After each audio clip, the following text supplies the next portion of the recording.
Guni-Guni TV.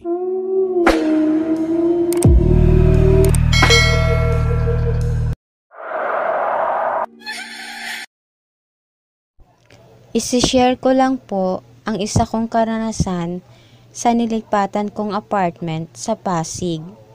Di ko na po sasabihin kung saan part po ng nasabing lugar.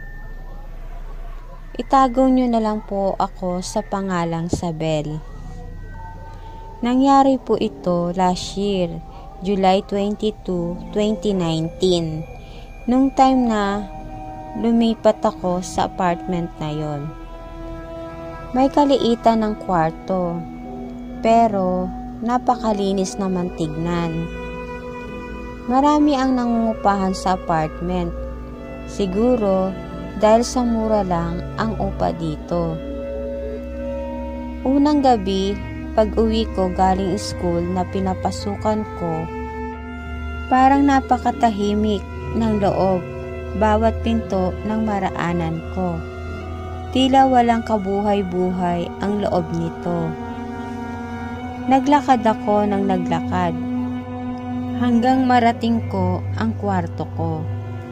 Pagbukas ko ng pinto, bigla na lang akong kinabahan dahil nanayo yung balahibo ko dahil sa hangin na lumabas mula sa kwarto ko.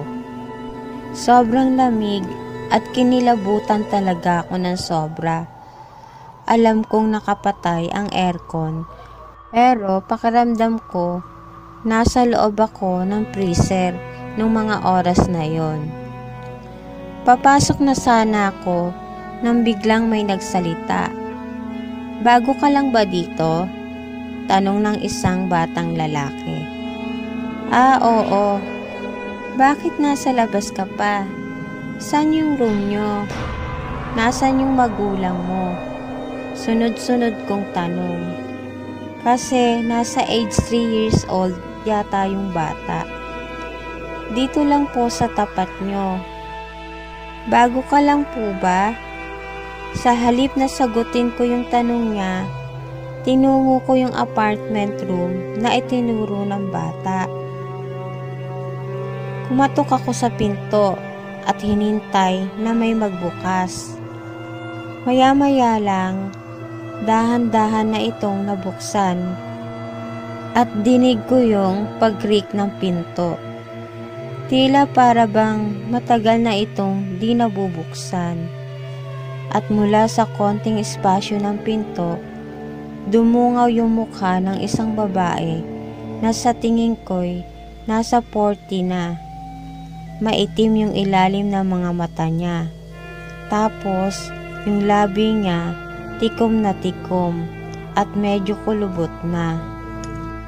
Inisip ko, noong mga oras na yon, para siyang may sakit. Wala rin akong nakitang ekspresyon sa mukha niya. Nakatitig lang siya sa akin nang biglang nagbago yung blankong tingin niya na tila nagtatanong.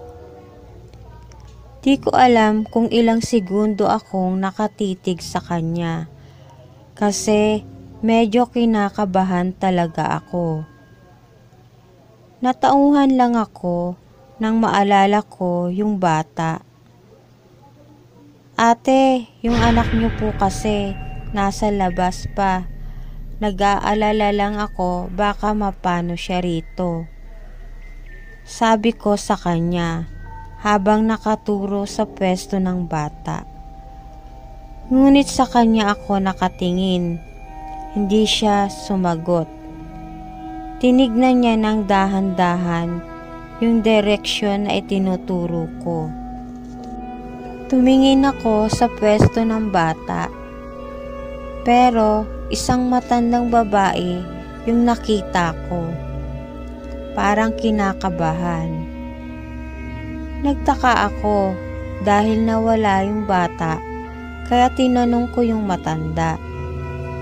"Manang, nakita niyo po ba yung bata rito?"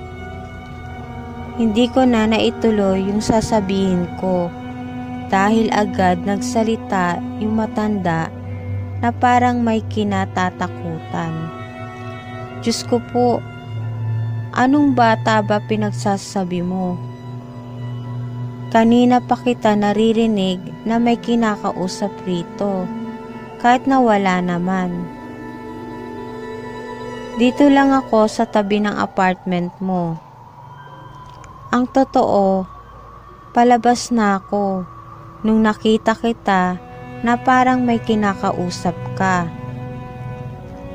Tapos pinagbuksan mo pa yung kwartong yan at may kinausap ka na naman. Bago ka lang ba dito? Hindi ko alam ang sasabihin ko. Pero nang nilingon ko yung apartment room ng bata, wala na ang babae. Pero naiwang nakabukas ng kaunti ang pinto. Ano pong ibig niyong sabihin, Manang? Kinakabahan kong tanong. Kinikilabutan ako sa mga sinabi niya. Lalo na't siya nang nagsabing wala akong kausap. Matagal nang abandonado ang kwartong yan, Ineng. Pinatay ang mag-ina dyan, mismo sa loob ng apartment na yan. Kadalasan kasi, nagpaparamdam ang mga iyan, lalo na sa mga bago pa lang rito. Pero narinig ko lamang yun sa mga kwento-kwento. Pero naniniwala rin ako dahil laging ganyan ang nangyayari. Lalo akong kinabahan sa mga sinabi ng matanda sa akin noong mga oras na yon. Sa sobrang takot ko sa apartment, muna niya ako pinatulog. Kinabukasan ay naghanap ako ng panibagong lilipatan. Nakahanap ako ng mauupahan sa lugar din na yon. Medyo mataas nga lang ang upa, pero mas okay na to. Kaysa naman, mura nga, may mga multo namang nagpapakita. Sa ngayon, ay malapit na akong graduate. Hanggang ngayon, hindi ko pa rin makalimutan ang nakakatakot kong karanasan sa apartment na yon. At dito na po nagtatapos ang aking kwento. Salamat po.